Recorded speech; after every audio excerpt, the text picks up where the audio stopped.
Hello મિત્રો, આજે આપણે ચર્ચા કરીશું ફાર્માસ્યુટિકલ જ્યુરિસ્પ્રુડન્સની અંદર ડ્રગ એન્ડ કોસ્મેટિક એક્ટ 1940 બરાબર। તો diploma pharmacy second year pharmaceutical and jurisprudence. તો પહેલાં તો આપણે ફાર્માસ્યુટિકલ જ્યુરિસ્પ્રુડન્સનો શબ્દનો અર્થ આપણે ખબર હોવો જોઈએ। જ્યુરિસ્પ્રુડન્સ એટલે જ્યુરિસ અને પ્રુડન્સ એ બંને શબ્દોથી મેળવી અને જ્યુરિસ્પ્રુડન્સ બને છે। જ્યુરિસ પ્રુડન્સ ગ્રીક લેટિન શબ્દ છે બરાબર। તો જ્યુરિસ એટલે લો અને પ્રુડન્સ એટલે જાણકારી બરાબર, સાયન્સ નોલેજ। જ્યુરિસ્પ્રુડન્સ એટલે ફાર્માસ્યુટિકલ જ્યુરિસ્પ્રુડન્સનો મતલબ એમ જ થાય છે કે દવા જગતનું કાનૂન, જે દરેક ફાર્માસિસ્ટને જાણવું જરૂરી છે। તો so friends, today will be discuss the drug and cosmetic act 1940। તો પહેલાં આપણે જોઈ લઈશું history and objective, definitions, administration of the act and rules, provision related to import, provision related to manufacture, provision related to sell, labelling and packaging, schedule to the act and rules, recent એડમિનિસ્ટ્રેટ act 2008, list of forms બરાબર।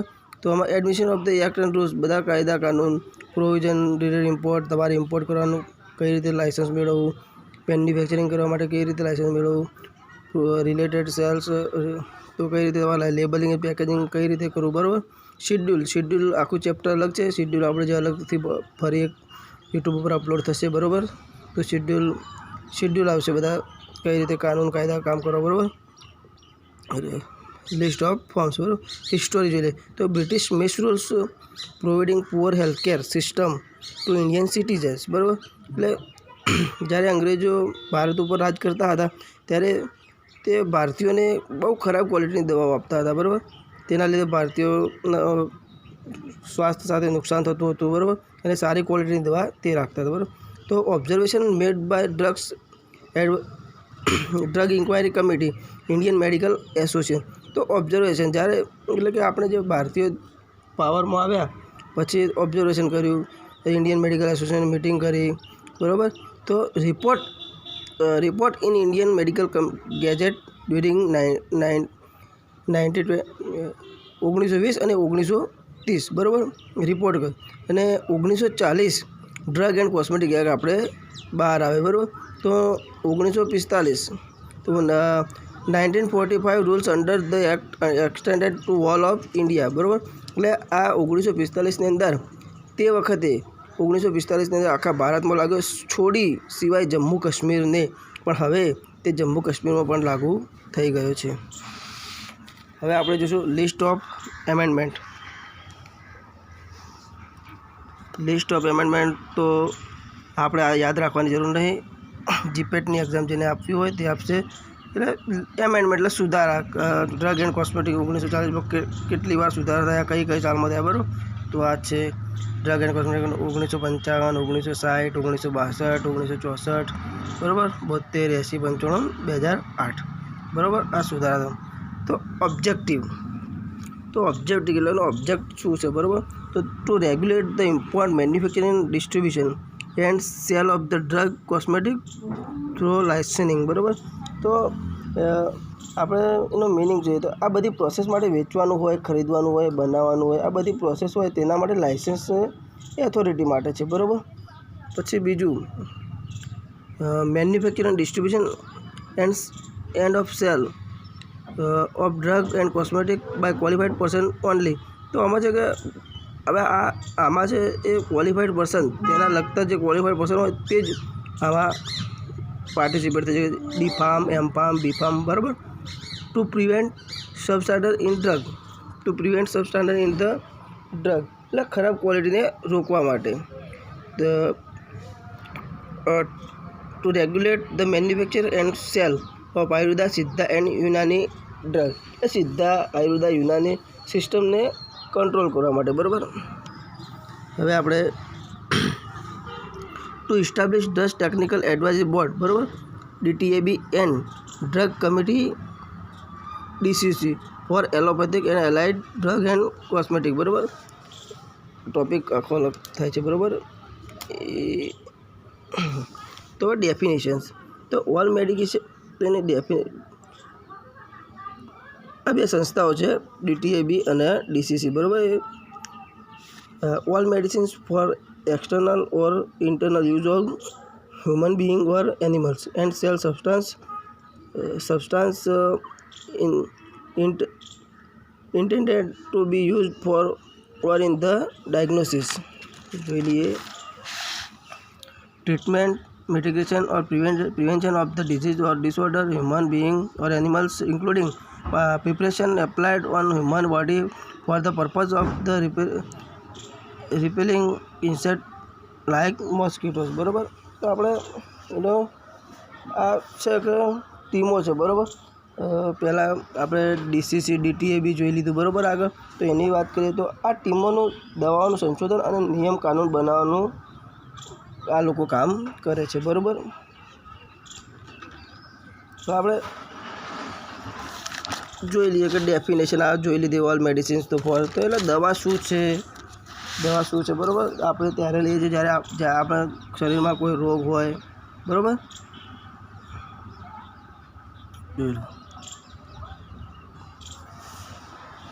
દવા શું છે, બસ. Cosmetic એટલે સૌંદર્ય પ્રસાધન આઇટમો, બરાબર. તો એની article intended to be rubbed powdered sprinkled or sprayed on your introduced into otherwise applied to the human body or any parts thereof for cleansing, beautifying, promoting, attractive એટલે આપણે નથી કહેતા કોઈ ચહેરો એટ્રેક્ટિવ થઈ ગયો, આપણે સલમાન ખાન બની ગયા, બરાબર. or adhering to the appearance and include any articles intended for use as a component of the cosmetic, બરાબર. એટલે કોસ્મેટિક આઇટમ આપણે શું છે આપણે બધા જાણીએ છીએ, ફેર એન્ડ લવલી છે, બરાબર. હવે તેમાં મિસ બ્રાન્ડેડ ડ્રગ મહત્ત્વના ટોપિકો હવે ચાલુ થાય છે. મિસ બ્રાન્ડેડ ડ્રગ, બરાબર. તો if it's so colored, coated, powdered of the polished that damage considered of if it is made of appear better or greater therapeutic value then it varies so or, બરાબર. બીજું છે if is not labeling then prescribed manner, બરાબર. તો જ્યારે label પર spelling mistake હોય, કંપનીની spelling ભૂલ હોય, મેન્યુફેક્ચરિંગ કંપનીની ભૂલ હોય, એક્સપાયરી તારીખની ભૂલ હોય, બરાબર. બનાવ્યું હોય 2020માં અને પણ લખી દીધું હોય 2021, અથવા પ્રિન્ટિંગ મિસ્ટેક હોય તો તેને મિસ બ્રાન્ડેડ ડ્રગ કહેવાય છે. અને બીજી જે પ્રિન્ટ થઈ છે ટેબ્લેટની બહાર તેની શાહીનો ક્વોલિટી ખરાબ છે, ધબ્બા પડી ગયા છે, વધારે ડાર્ક થઈ ગયું છે, વધારે લાઇટ થઈ ગયું છે, તેના લીધે આપણે દેખાતું નથી, બરાબર. તો તે આને આપણે મિસ બ્રાન્ડેડ ડ્રગ કહીશું. હવે દવાની અંદરનું આવીશું. દવાનું પત્તું ખોલો, આ ટેબ્લેટની અંદર કાઢો, કેપ્સ્યુલ કાઢો. જ્યારે ટેબ્લેટની કોટિંગ સારી નથી, વધારે લાલ છે, ઓછી લાલ છે, ટેબ્લેટ સ્મૂથ નથી, નાની છે, મોટી છે, ત્યારે આવી ભૂલો અથવા ટેબ્લેટ આપણે કેપ્સ્યુલ તો તેને આપણે મિસ બ્રાન્ડેડ ડ્રગ કહીએ છીએ, બરાબર. તો જોઈ લો આ મિસ બ્રાન્ડેડ ડ્રગ, બરાબર. હવે આપણે એડલ્ટરેટેડ ડ્રગ. તો if it's the quantity is the wall on the part of any filthy putrid of the decomposed substance or if it has been prepared, packed or stored under incendiary condition whereby it may have been contaminated with filth or whereby it may have been the rendered injurious to health or if it the container is composed in wall or in part of any poisonous or deleterious or substance which may render the contents injurious to health, બરાબર. એડલ્ટરેટેડ drug એટલે કે જ્યારે આપણે કોઈ દવા બનાવીએ છીએ ત્યારે ભૂલથી કોઈ એવું ડ્રગ્સ એમાં મેળવી દીધું જે આપણે તેમાં મેળવવાનું ન હતું. જેમ કે આપણે બનાવવાની હતી પેરાસિટામોલ, તેમાં નાખવાનું હતું બેન્ઝોઇક એસિડ, સ્ટાર્ચ, બરાબર. અને આપણે એમાં નાખી દીધું પેરાલિન, તો તેમાં તો એને બાજુમાં તેમાં નાખી દીધું અને પેરાલિન નાખી દીધું અને બાજુમાં કોઈ બીજું મટીરિયલ પડ્યું છે, બરાબર, તો તે ભૂલથી નખાઈ જાય છે.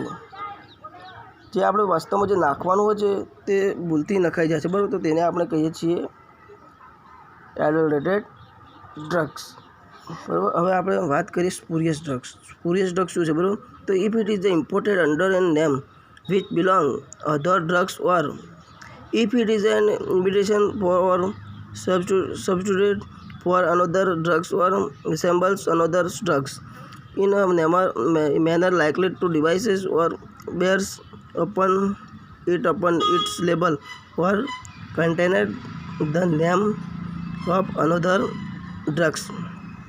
તો આપણે તો ઉદાહરણ લઈએ તો આપણે મીઠા સોડા અને સોલ્ટ અલગ અલગ ડબ્બામાં હોય તો તે સેમ કલર દેખાય છે, તે સફેદ જ હોય છે. ત્યારે તે બે ડબ્બામાં લેબલ લગાવવાનું હોય છે અને ભૂલથી મીઠાના ડબ્બામાં મીઠા સોડાનું લેબલ અને મીઠા સોડાના લેબલમાં આપણે મીઠાનું લેબલ લાગી ગયું છે, બરાબર. જે આપણું ડ્રગ છે તે કંઈ જુદું છે અને તેના નામ ઉપરનું બીજું છે, બરાબર. તેને સ્પુરિયસ ડ્રગ કહેવાય, બરાબર. એક્ઝામ્પલ કે મેન્યુફેક્ચરિંગ પ્લાન્ટમાં એક બાજુ બને છે પેરાસિટામોલ અને બીજી બાજુ બને છે ડાયક્લોફેનેક, બરાબર. તો બંનેનો કલર સેમ છે, ત્યારે ભૂલથી પેરાસિટામોલનો ડ્રમ ડાયક્લોફેનેકના ડ્રમમાં પેકેજિંગ વિભાગમાં જાય છે, બરાબર. તો પેકેજિંગ પણ થઈ જાય છે, તેને કહેવાય છે સ્પુરિયસ ડ્રગ. વાસ્તવમાં તે અંદર પેરાસિટામોલ લખ્યું છે પણ તેમાં પેરાસિટામોલ હોતું નથી, તેને સ્પુરિયસ ડ્રગ કહેવાય છે. તો આપણે મેન્યુફેક્ચરનું જોઈ લઈએ. મેન્યુફેક્ચર શું છે, બરાબર, જોઈ લો, બરાબર. તમે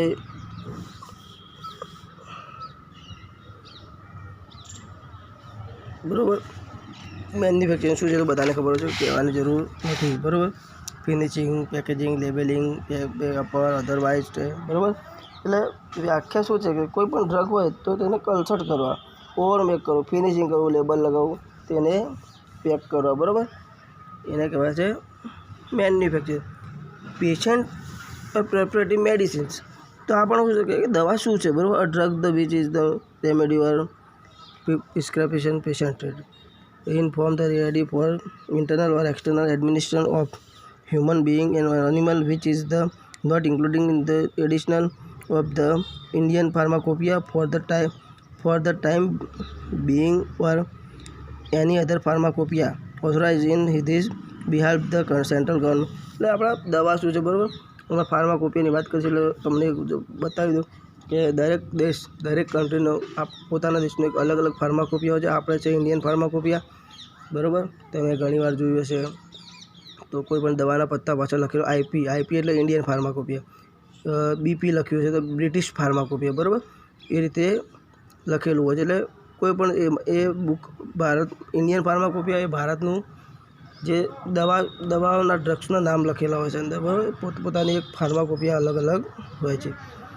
તો હવે administration of the act and rule, બરાબર. તો પહેલાં આપણે ડીટીએબી અને ડીસીસીની વાત કરી હતી, હવે આવ્યું છે. હવે આપણે તમને વિસ્તારમાં સમજાવીશ. તો એડવાઇઝરી એટલે ડ્રગ ટેકનિકલ બોર્ડ ડીટીએબી અને ડ્રગ કન્સલ્ટેટિવ કમિટી ડીસીસી, બરાબર.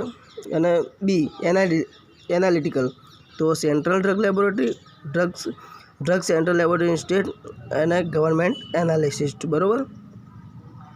તો અને તેમાં સી છે લાઇસન્સિંગ કંટ્રોલિંગ ડ્રગ ઇન્સ્પેક્ટર, બરાબર. હવે આપણે જોઈએ લાઇસન્સિંગ એટલે લાઇસન્સ મેળવવું, કંટ્રોલિંગ કરવું દવાનું, બરાબર. ડ્રગ ઇન્સ્પેક્ટર એટલે, બરાબર.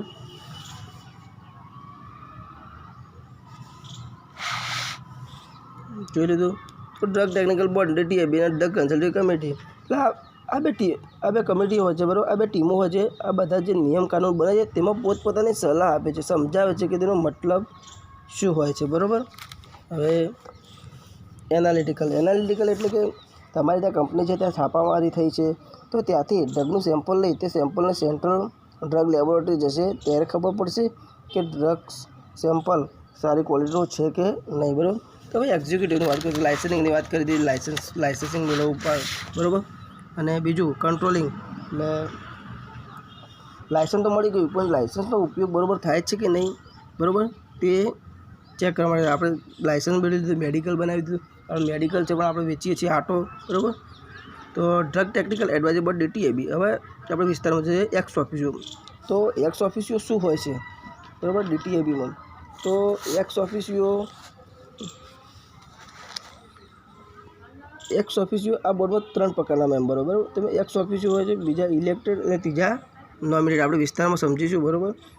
તો એક્સ ઓફિસિયો એટલે જે પોતાના રિટાયરમેન્ટમાં નજીકમાં હોય અને મોટાભાગના રિટાયર્ડ લોકો હોય બરાબર. આવા લોકો જ્ઞાની હોય અને પોતપોતાના સેક્શનમાં કેટલા વર્ષોથી કામ કરતા હોય છે બરાબર. તો એક્સ ઓફિસિયો આ લખ્યું છે.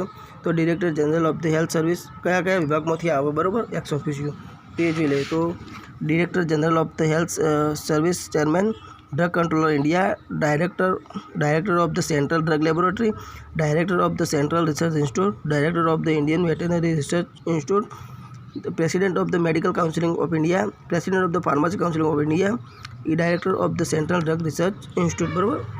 આમાંથી જે પોતાના રિટાયરમેન્ટમાં નજીકમાં હોય, પોતપોતાના સેક્શનમાં કામ કરજો એ હવે નોમિનેટમાં. તો 2% by the central government, 1% by the central government from the pharmaceutical industry, 2% holding the appointment of government NIC under this act બરાબર.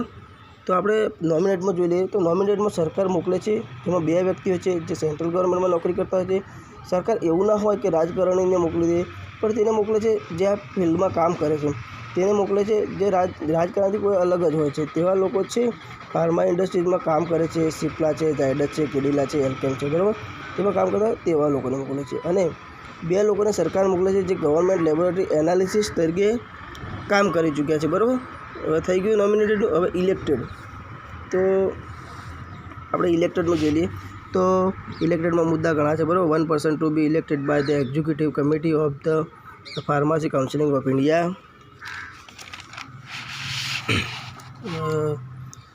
બીજું છે the 1% to elected by the બરાબર. ચાલુ આપણે જોઈ લીધું.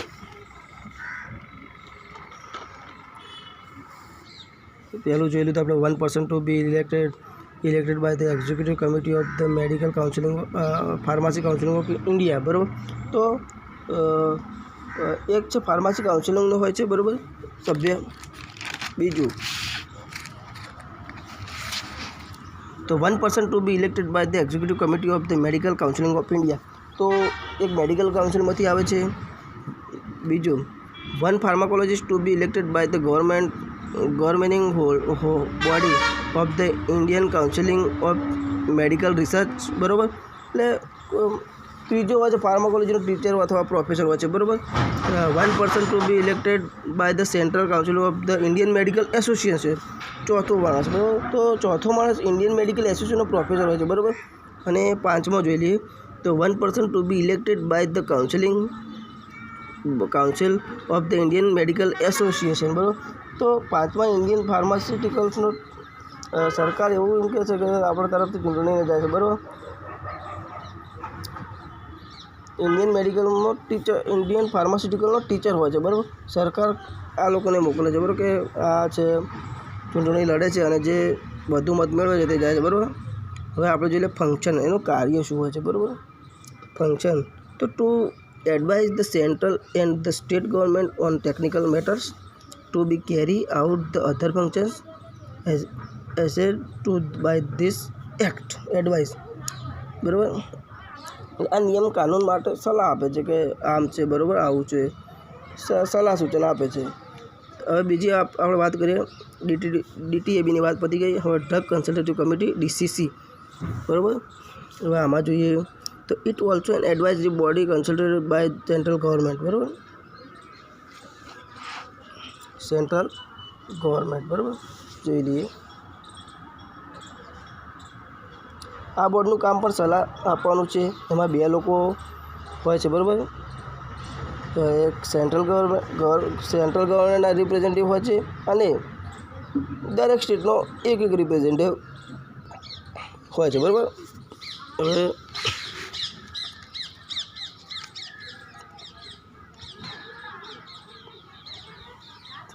આપણે જોઈ લઈએ કોન્સ્ટિટ્યુશન બરાબર. તો હવે 2 representative of the central government.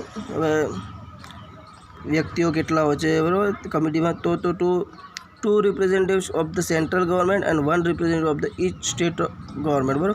તો 2 સેન્ટ્રલ ગવર્મેન્ટના રિપ્રેઝેન્ટેટિવ હોય છે અને દરેક સ્ટેટનો એક રિપ્રેઝેન્ટેટિવ આ કમિટીનો હિસ્સો હોય છે બરાબર. તેનું function to be advise the central government, the state government and the drugs technical advisory board on any matter tending secure uniformity throughout India in the administration of this act. એટલે આમાં કેવું છે કે પૂરા ભારતમાંથી બરાબર કાનૂન બની ગયું બરાબર. આમાં એવું હોય છે કે આ બોર્ડનું કામ પણ સલાહ આપવાનું હોય છે બરાબર. તો 2 લોકો આમાં 2 લોકો હોય છે, સેન્ટ્રલ ગવર્મેન્ટ રિપ્રેઝેન્ટેટિવ હોય છે, દરેક સ્ટેટનો એક રિપ્રેઝેન્ટેટિવ હોય છે બરાબર. તો પૂરા ભારતમાંથી દરેક રાજ્યમાંથી એક કમિટી બનાવી હોય છે એક રિપ્રેઝેન્ટેટિવની, જેને ડીસીસી કહે છે. તે છે ડીટીએ બી કાનૂન બનાવ્યું તો ખરા, પણ આ રાજ્યોને પસંદ ના આવ્યું તો તેમાં વોટ થાય છે અને જે વધુ મત મેળવે તો તે પાસ થાય છે. જેમ કે આપણે સંસદમાં બિલ પાસ થાય છે, વોટિંગ થાય છે બરાબર, તે રીતે. તો આ દરેક રાજ્યના એક રિપ્રેઝેન્ટેટિવ વોટિંગ કરે બરાબર. ફંક્શન આપણે જોઈ લીધું. તો the drug consultative committee shall meet when required બરાબર, અને has power to regulate in own બરાબર પ્રોસિડ્યોર બરાબર. તો પ્રોસિડ્યોર તો આપણે શું છે કે drug consultative committee shall meet when required, તો સુઝાવ આપો, સલાહ આપો, ખારિજ કરવું, આ બધું ફંક્શન છે તેનું બરાબર. તે માટે સ્ક્રીનશોટ પાડી લખી લેવું. હવે આપણે સેન્ટ્રલ ડ્રગ લેબોરેટરી CDL બરાબર. હવે આપણે સેન્ટ્રલ ડ્રગ લેબોરેટરીની વાત કરીએ તો establish in Calcutta under the control of director appointed by the central government બરાબર. તો આપણે જોઈ લઈએ શું છે એનું ફંક્શન ને બધું બરાબર. તો આપણે હવે વાત કરીએ કે આપણે સેન્ટ્રલ ડ્રગ લેબોરેટરી શું છે. આ એક સેન્ટ્રલ ડ્રગ લેબોરેટરી શું, આ તેનો મતલબ દવાઓના ટેસ્ટ કરવા, સારું ખરાબ ચકવું છે, અને તે કોલકાતામાં આવેલી છે. પૂરા ભારતની સેન્ટ્રલ ડ્રગ લેબોરેટરી કોલકાતામાં આવેલી છે બરાબર. તો આપણે જોઈ લો, સ્ક્રીનશોટ પાડી દો. હવે collection and storage distribution of the internal standard બરાબર. બીજું છે preparation of the reference standard and there maintenance of microbial culture, any other duties instituted by central government acting as an appellate authorizing in matter disputes બરાબર. તો આપણે જોઈ લઈએ કે ડાયરેક્ટરનું કામ કેવું હોય તો સેન્ટ્રલ કલકત્તામાં છે બરાબર. તો તે ડાયરેક્ટરનું કામ એનાલિસિસ કરવું, સેમ્પલ ચેક કરવા, કલેક્ટ કરવા, તેનો રેફરન્સ આપવા વગેરે બરાબર. તો જોઈ લો આ લખેલું છે. હવે ડ્રગ લેબોરેટરી ઇન સ્ટેટ બરાબર. તો in Gujarat 3 laboratories established which collect analysed and reports the various sample of the drug and food બરાબર. તો આપણે જોઈએ કે ગુજરાતમાં આપણે વાત કરીએ ડ્રગ કંટ્રોલર, આપણે હવે વાત કરીએ ડ્રગ કંટ્રોલ લેબોરેટરી સ્ટેટ દરેક સ્ટેટમાં હોય છે બરાબર. જેમ કે બરોડામાં બની છે 1959, ભુજમાં 1979 અને રાજકોટમાં બની છે 1983 બરાબર. તો સ્ક્રીનશોટ પાડી લો. Baroda establish in 1959, Bhuj establish in the 1979 અને રાજકોટ ઇસ્ટાબ્લિશ ઇન ધ 1983 બરાબર. જોઈ લેવું. અને એનું ફંક્શન શું હોય છે બરાબર. ફંક્શન આપણે લખેલું છે આ testing of the drug sample, analysis of the food sample, analysis of the executive sample બરાબર. આ બધું લખેલું જ છે, ફંક્શન આપણે લખેલા છે બરાબર.